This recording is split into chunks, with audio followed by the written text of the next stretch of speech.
Oh yeah, I'm coming to help. 1 second. Don't let him drop that. Oh my god. Oh, sorry, I hurt him with my ring. Oh my god, Mr. Raf, I'm really sorry about that. I just hurt him with my ring. Wait. I'm gonna take off all this. Don't let him drop that. Oh my goodness. Oh my hair. Mr. Raf, I'm sincerely sorry about that, okay? This is absolutely not what you want to be doing at work. When you are dressed in an almost uncomfortable way, even to yourself, you are not comfortable. Talk more of the person you are rendering services to.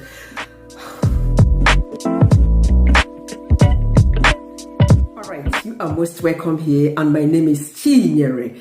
Please scroll through my videos. You might find something interesting to you to watch. And feel free to drop your questions in the comment section. I answer general questions about the UK. All right, someone asked me this question in one of the recent videos I uploaded.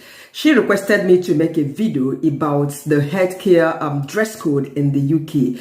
Basically, if you are a doctor, a nurse, physiotherapist, a lab scientist, you know, or any level of healthcare, any staff in a healthcare field, there are certain dress code they are expected to wear, and they have reasons as to why they have this dress code.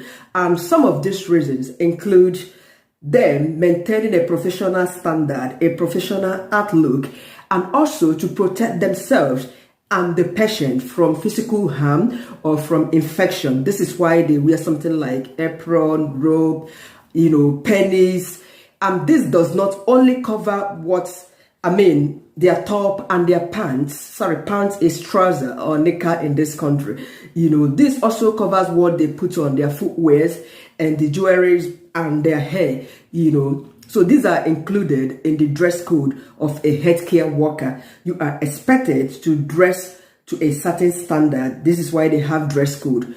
All right, so today, what I am wearing now, you saw the beginning of this very video. It wasn't a fantastic scene. You know, the person in quotes, Chispace, the healthcare worker, wasn't able to efficiently render help to Mr. Raf because of what she was putting on. Didn't really allow her to concentrate. She was struggling with her hair. She was struggling with her jewelry and all what may, and trying to like drag down her, you know, her long sleeve. So these are the things you should consider. It is okay for you to bring your hairs, you know, if you have long hairs as this, if it is okay for you to wear hairs as this to work, but you are expected to pack these things very well, pack them, ponytail them behind so that they won't be obstructing your job. I think this one is also obstructing my filming. I'm sorry about this. I am better off like this, so ladies and gentlemen, do not be angry. So when you have hairs as this, the big braids, the long woven, please pack them, ponytail them up there. Make sure that nothing is covering your face, you know, nothing is obstructing your view from seeing anything, because it is not allowed. And these earrings, a big circled earring or dangling earring, this is the word, they are not allowed. You are not expected to be wearing something that would be, it's not only for you, you are also protecting yourself. What if you are looking after children? What if you are working in the pediatric unit in the hospital where babies are? Even a nursing mom, you know, you can attest to this. You are not expected to be wearing an earring like this, a dangling one, and nursing your baby. Your baby will pull that, thereby you have caused yourself an injury, not your baby, because your baby does not know the implication of what he or she might have done to you. This is applicable to people working with people who are mentally challenged, people who have challenging behaviors in a mental health setting, you know. You are not expected to wear things like this, because if fact, they wouldn't even allow you, you know. So you are expected to maybe wear a footstop earring if you must wear something footstop, you know, that will stick to your ears, so that to avoid any physical injuries to yourself or an accident at work between you and the patient you are looking after. Yes. Secondly, you are expected to wear closed-toed shoes to work, not the Madam Koi Koi I wore at the beginning of this video. No, wear something that is comfortable because it is more professional and you will be protecting yourself from needle stick injuries or even from falls at certain situations. Imagine yourself working in the hospital as a nurse and you mistakenly drop a needle and the needle landed on your toe for the fact that you were wearing an open toe shoes, definitely you're going to sustain injury. But if you are wearing a closed-toed shoe, definitely it will land on top of the shoes. So this is basically to protect yourself from unforeseen circumstances or accidents that might occur at the hospitals. So you are expected to wear scrubs to work, especially in the hospitals. For instance, this is just for easy identification of who is who.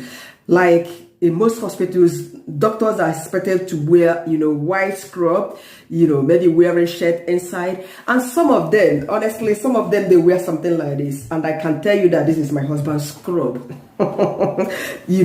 While nurses are expected to wear something blue, and you have healthcare assistants wearing something like navy green, you have the cleaners wearing a different uniform. So this is the way it is classified. And agency workers, they have their own uniform, and you are expected to have a badge, a name badge with your name on it, specifying your name, your agency, where you are coming from if you are an agency staff. Honestly, you cannot go into the hospital to work without wearing a scrub or any uniform at all that identify who you are, where you are coming from. It might be allowed in certain care homes. I've worked with over 15 care homes or nursing homes in this country, especially while working as an agency staff in those years. The only place I have gone to work without wearing uniform is the place I recently resigned from. The first day at work, I asked my manager, what happened my uniform, which they were meant to send before I resumed work. She said they don't wear uniform there. She gave me a penny. So we use disposable pennies.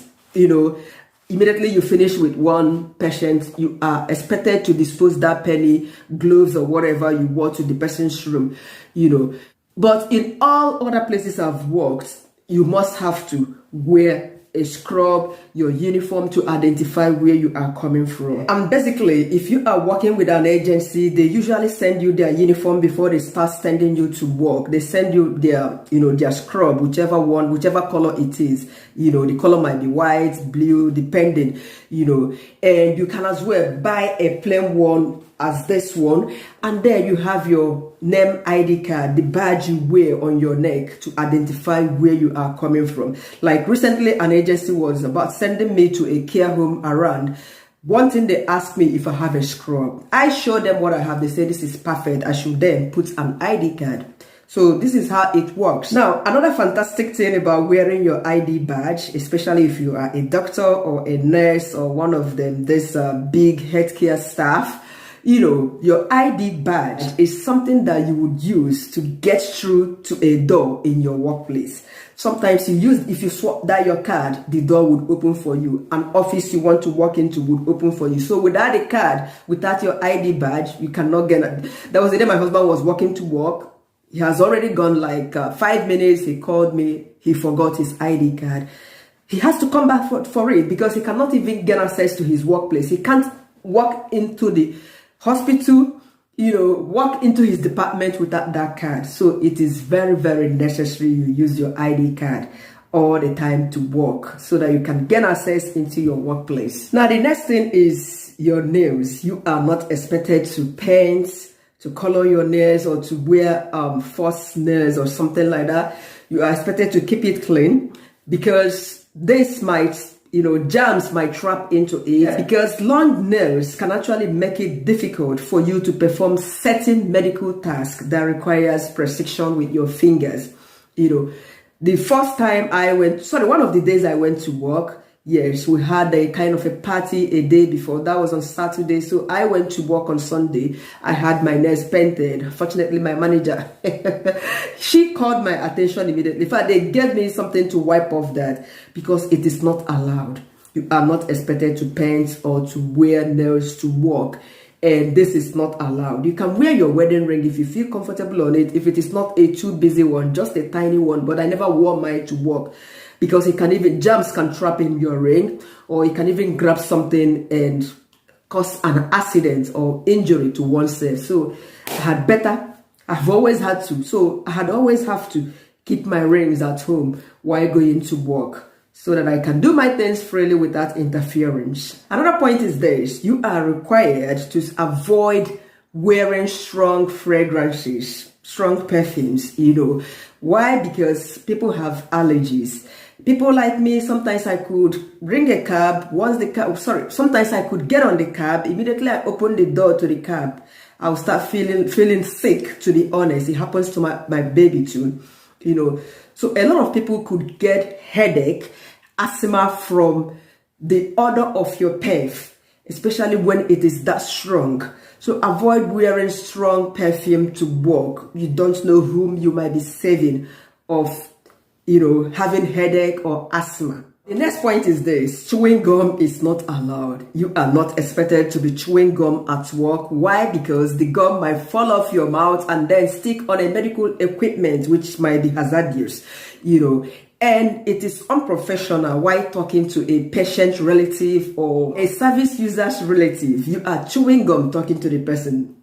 The person might be laughing with you. Trust these people, and the next, definitely the person will go and report you for being unprofessional, unethical. So avoid chewing gum at work. It is not right. So I have come to the end of this video. I sincerely appreciate your time. Please do not forget to subscribe to my channel, like this video, drop your comments if you have any, and if you have any questions, feel free to drop them and I will do justice to them, either by responding to them directly on the comment section or making a video about them.